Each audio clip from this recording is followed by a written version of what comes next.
Welcome, everyone, to our next episode of Hope is a Strategy. My guest today is Adriana Reid, and she is from Mexico City, now living in San Diego. And she's got 3 boys, and she's been working at the American Consulate for 10 years. And she's got a great story to share with us today. How are you, Adriana? Hi, Linda. How are you? I'm very honored for the invitation to participate in your podcast. Strategy is a hope. Hope is a strategy. Right? Mm-hmm. Yeah, other way around. Hope is a strategy. And yes, when I heard that you were looking for participants, I agree on something. If we are vulnerable enough to share our stories, people can relate to that. And we never know when someone could be listening and someone could be in touch with some part of the story of someone that can help them get from where they are to where they want to be. And the reason I'm telling you this is because I wish that I have heard someone talking about their success story after challenges. And as you mentioned, yes, I'm from Mexico City. I was raised in a very conservative, very overprotected kid. I'm the third child in a family where I had 2 older brothers and myself. Very Catholic, very conservative, the all girls school with uniforms and perfection. And, I was a happy kid. I always did what I thought I had to do in order to succeed. And I met my ex-husband in church, which I thought it was a guarantee, right? Because I was raised in a Catholic conservative world where I thought that if I was good to people, people were going to be good to me, and all these dichotomies in this world of, I really thought it was going to happen that way for me.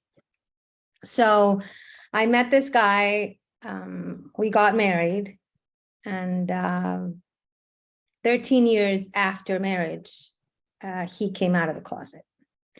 And it's easy to say, the coming out, but literally I pulled him out of the closet because I caught him. I have 2 versions of the same story because today I can talk about the suffering of the people that are not living the life that they are supposed to live, and hiding it causes a lot of collateral damage. And that's my understanding today. But at that time, I was a mother of 3 boys, doing my job, checking the boxes and taking the kids to classes and doing like the perfect wife's lifestyle, because that was for me what I had to do to have a happy life, right? To have the perfect family and the dog and the kids and the travels and the everything that I thought I would have. But I forgot one part of the equation, and that was to see that he was not happy and that there were a lot of red flags around. And when I caught him, I talked to him and I said, hey, this is what I discovered. And I was very afraid of his reaction, because today I know that he was also very aggressive, and I was also caught up in a domestic violence circle. And those are things that I can understand today, because he was not fulfilled, because I was not who he needed me to be. And there was a lot of energy trapped in there. But when I was 30 and with 3 boys, I was petrified. I was terrified on what was going to happen. He was a politician in Mexico. He had every Dodge in his pocket. So I was afraid even to tell my parents what happened. And I held that secret for a year, right? I didn't tell my parents what was going on. So I was living my other side of the closet in a very quiet and a very unprotected, because the only thing that I had was my own thoughts. And going back a little bit, I became an overachiever. And so I had this goal in my mind that I'm going to make this work, even though I don't have him on my side. And this is when I started to forget about myself, because I had 3 kids. So I developed something called emotional bypass, where instead of seeing what was going on in my life, I was comparing myself to others that had it worse, so I could oversee my own problems.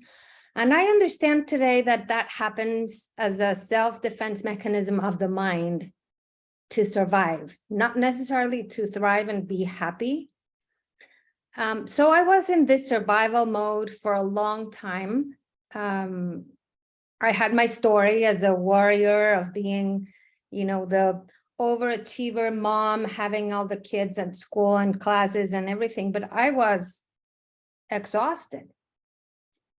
So at some point in time, I was taking a course here in San Diego with one of my teachers, and he asked me, "Why are you still there?" Right? And the question was like very stunning to me, because I didn't know. And I didn't know that I had the option to move. And then he told me one thing that nowadays I tell it to people. It's like, move, you're not a tree, right? But when you don't know, really, you don't know that you have that ability. So I started exploring it, and he said, well, I can, if you come and help us work here, I could come on a working visa, because I had a master's in education. So I moved to San Diego with my 3 boys. At that time, I mentioned my ex that I wanted to move, that I had this opportunity. And of course, him running like his story of a politician, like a successful politician, I was the stone on the shoe, right? So at that time, he said, okay, if you want to go, I just not only just support you, but will help you. But then he helped just for a year, right? When he realized that I did want a divorce and I did wanted to, follow my path, he got very angry, and he called child support, and he called alimony and everything. So this is me in another country, 3 kids with no child support. And but always this word of hope in the back of my head, like knowing that I was going to be okay. And even today, my kids make fun of me. It's like, Mom, you always had the same line saying, but we're going to be okay. And I remember them like super angry at me, like telling them that we didn't have money to pay for, some classes that they wanted to go and some things that they wanted to assist, or this new pair of shoes. Okay, not now, but we are going to be okay.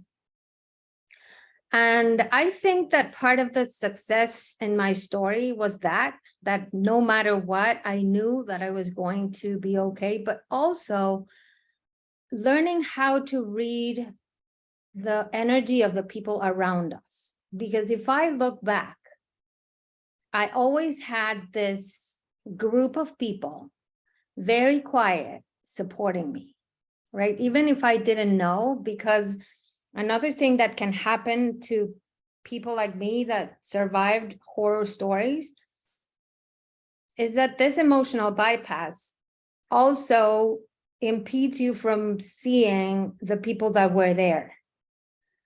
And the reason I tell my story every time someone asks is because I want to honor all these invisible people that were there, like supporting me when I needed to move without money.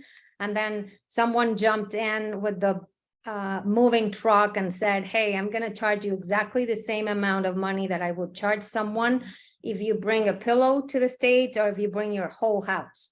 So that was a lot, right? But at that time, I was just like solving things as they came in. And I also remember that people that play a role in my life, nowadays, I can even see my ex as an important part of me being who I am today.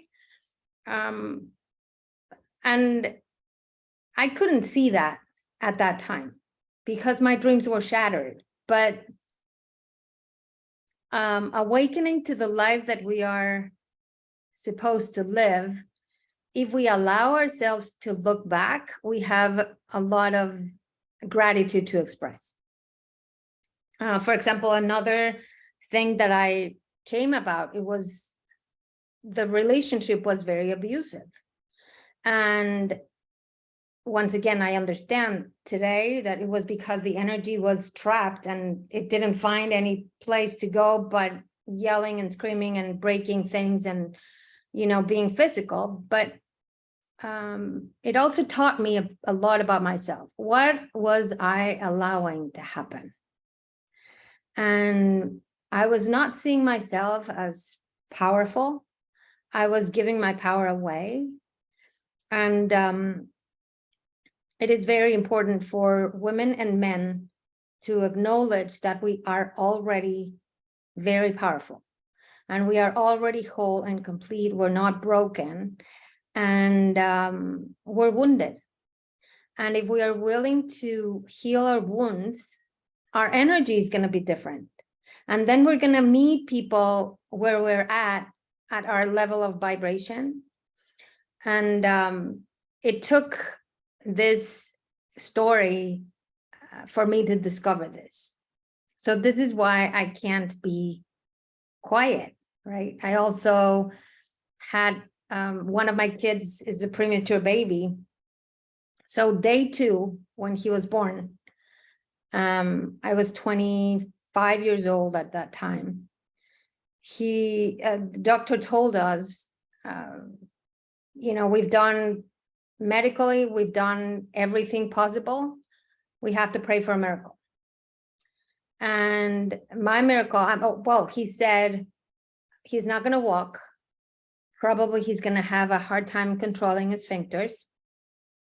And we don't know. We'll tell you as time evolves, because there was something happened with the oxygen when he was born, and I was terrified again. And doctors know what they know. So I started I can't believe this. I started looking for alternative medicine at that time. Where back again in my story, if I'm a conservative, very protective and very Catholic, where energy is God and that's it. So when I started to go on the alternative medicine side, I was the black swan in the family, right? Because I was against everything. And so it was not easy, but I started that path. And today, my 25-year-old kid, he's a licensed CPA in the state of California, and he ran the Rock and Roll Marathon last June, right? And I tell you that with energy on my throat, because it's sharing success stories for when people can tell you what's going on, but there's always a way. And if you have hope within, you'll find a way to at least explore something different. And this is probably part of the story that I am very grateful for, is that I've always had in me this ability to not take a no for an answer, right? And not take but they say that, right? So I'm like, no, just ask. How many times has it happened to you that someone tells you, oh, you should have told me because you stayed quiet? So I learned very early that just ask. I mean, you already have a no for an answer. Just go for your yeses, right? That's So right. yeah, I've been, like talking and talking and talking, but once again, Linda, I'm very happy that you're doing this, because the help, as I was telling you, I wish I could have, found someone at my level horizontally, like at my soul level, not this, by famous writers and movies about people that have gone through things and have made it, but to actually talk to people like humans like us that can relate to our stories and maybe help us with hope. Showing that normal people can get through. Um, you don't have to be rich. You don't have to have a whole army of people behind you to help you. Um, having that support system is really, it's such a blessing. And it sounds like, at least to start with, it was just you and your kids, right? Where did you find support? How did you get help? Um, well, at the beginning, as I said, I thought it was like, I don't know if someone in your audience is listening right now, and something like the being in the other side of the closet, sounds familiar, but this happened to me 20 years ago, and in a very conservative state in Mexico. So this did not happen to people, right? So the shame I was feeling, like, do you remember this reality show, the Big Brother thing, that they had the camera on all the time? I Yes. felt that way all the time, and I didn't do anything, right? So the shame I was feeling for living my truth, not even saying my truth, but just finding out that it's like you have been pushing the wrong rock for all your life, just to find out that it wasn't what you thought it was. So at that time, Yahoo had this support group. So I found a Yahoo group where I went, like at night when I put my kids to bed, I just went online and started to listen to other people's stories about what they were doing. But at that time, it was a very Catholic, conservative, and people were staying married, right? I couldn't. This guy was very abusive to me. So at that moment, I knew that, okay, this is me, and let's find out. I went to a psychologist there in that city where I used to live, and they were opening up for children being gay, not husbands, after 3 years of marriage or 13 years of marriage with kids being gay. So it was like, she didn't know how to help. I mean, she could know about the books and all the theory about helping people, go through changes or go through transformation or go through stages in life, but not the way that I needed to face the problem. So at some point, I think that it was a blessing for me to have the opportunity to move to a different country, especially with the situation that I had of him being a politician in a corrupt state, having every judge in his pocket. Mhm. Because people can't believe that I couldn't, after a lawsuit or a civil lawsuit or family law, I couldn't get him to pay for food or child support. But that was me, right? And so also I found support with friends and my parents at some point. After that first year that he said, okay, I get rid of the problem, so I shipped them to San Diego, and the first year he helped. After that year of rent went by, I was like, now what, right? I'm not earning as much as 1 year of rent in that house. And I had to come to my dad and I said, hey, I need help. But even for me to ask for help, it was like, okay, I told you so, like feeling judged about this part of my own story where I had the image of being the perfect kid making mistakes. So it was not what happened to me, but what was happening within that were my blockages. For example, another important thing that I found, it was my belief system was that women, where I was raised, took care of kids at home, and men worked, right? So the only women in my extended family that worked was my aunt that didn't have kids, and she didn't have a spouse. So she was, she never got married. So she had a successful career. But I could see in the bottom of my head, like in this belief system, she's doing right because she's not married.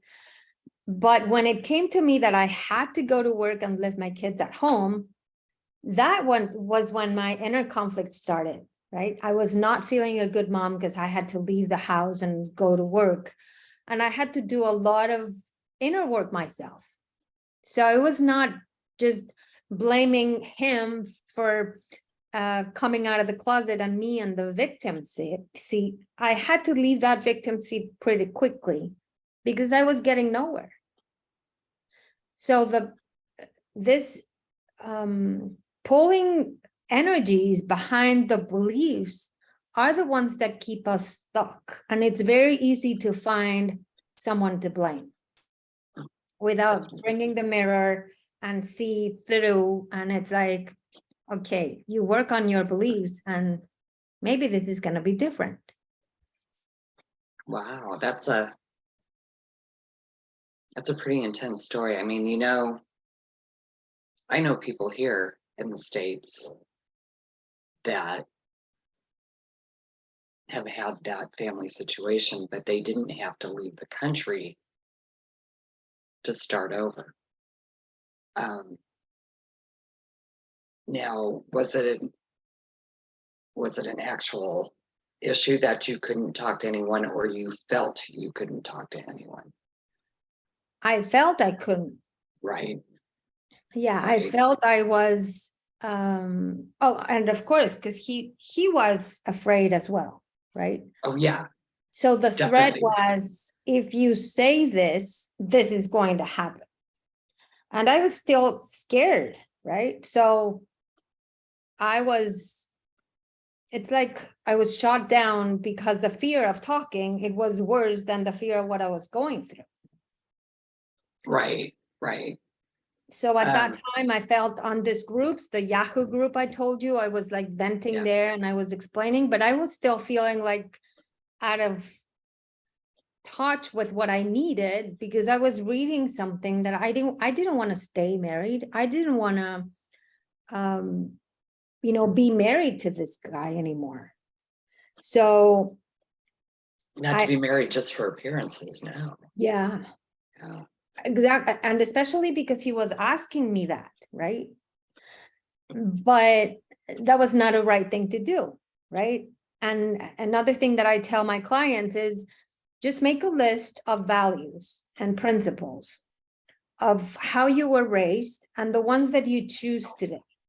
Because the ones that you choose today, you're going to be responsible for.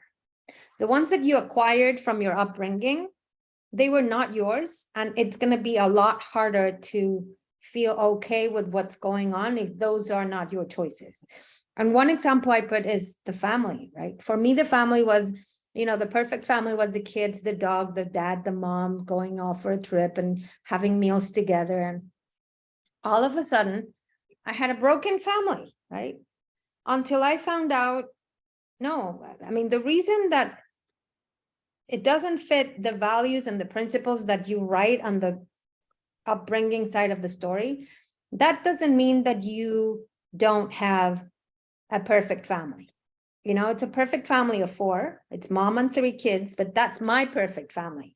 So I had to make a lot of definitions and a lot of re-signification or the significance and the definition of words and things and concepts. But I encourage the people that are listening to us today to dive in the definitions that you hold of values and principles and choose your own today. It doesn't matter how old you are. It doesn't matter what you've gone through. Maybe you are following the wrong script. And that has helped me a lot.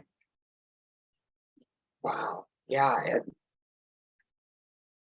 It's hard because it's one thing when it's just you, and then you've got your kids to look after, and they were young, correct? Very. Yeah, they were 5, 7, and 11.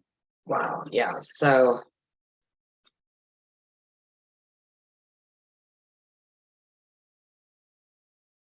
what did you find were the best resources for you? Like if you were talking to someone now that was going through something similar, what would you tell them? What direction would you have them take? So the first one, when I remember when I saw the face of that first psychology that I went and asked and told her my story, and she just opened her eyes wide open, and I said, hey, I think this is just you and your instincts, right? So the first thing that I would suggest is find a way to look into and trust your instincts and trust your this intuition, that this little voice that speaks very, very quiet and just once, we do have it. We do have that true north that is underneath, and it is our inner voice.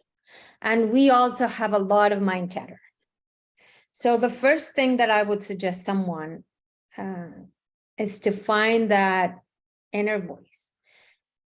And today we can go online and we can Google it and we can find self-help, and the first thing that I would suggest is that. Otherwise, we look for solutions from fear. And it's not that you're not going to get there, but you're going to get there with less bruises and bumps and scratches, and if you allow yourself to speak from the heart at the beginning. Even if you are in situations or abusive situations that you don't know what to do, there's an inner voice within that tells you the truth. Awesome. Thank you so much, Adriana. And we may do session 2 so we can hear more. One last question. In all of that, where or how did you find the hope to keep going? In my case, I think, and it's easy for me to say it today, but we all have it. We are creatures of God, made as a resemblance. So that is the only thing that we have to find out. Because if we step in any room as the daughter of the owner, the energy rises, right? So the hope is knowing that no matter what, you're a precious kid of God, right? So you are amazing, and yes, there's times that you don't see that. I remember on this, and we can talk about that in another episode if you want to, but I remember one time that I was super depressed and people talked great things about me. I had raised 3 kids on my own. I put them in through college. One is married today, and the other one is a CPA for the state of California, and the other. It was not always pretty, right? Sometimes I felt depressed, and people ask me, what do you want? I mean, you have it all. You've been so successful. I couldn't see that. So I remember one time I responded to that question on what do you want? I want to see myself for 5 minutes as you see me. I couldn't. I really couldn't see my worth. I couldn't see my value. I couldn't see. Although if I look back today and I see that, it's like, how come you couldn't see that value? You were doing it. You could be doing stuff. And this is why I mentioned the emotional bypass, because you could be doing stuff instead of hope, out of stress and, against cortisol and all this biological and chemistry reactions of the body, because your brain is here to keep you alive, not to keep you happy. Mhm. But when you want to use this word hope, there's that light within you and everybody of you that are listening to this. Find that one first. That'll be my first and most valuable suggestion that I can make is find that light first. It's going to be easier. Oh, thank you so much, Adriana. And we will definitely come back for round 2. I want to hear more. And I know that there is more that you can share. Excuse me. But I want to thank you for being on today. And I want to thank everybody listening in. And we will see you on the next episode. Thank you, Linda. You bet. Thank you very much.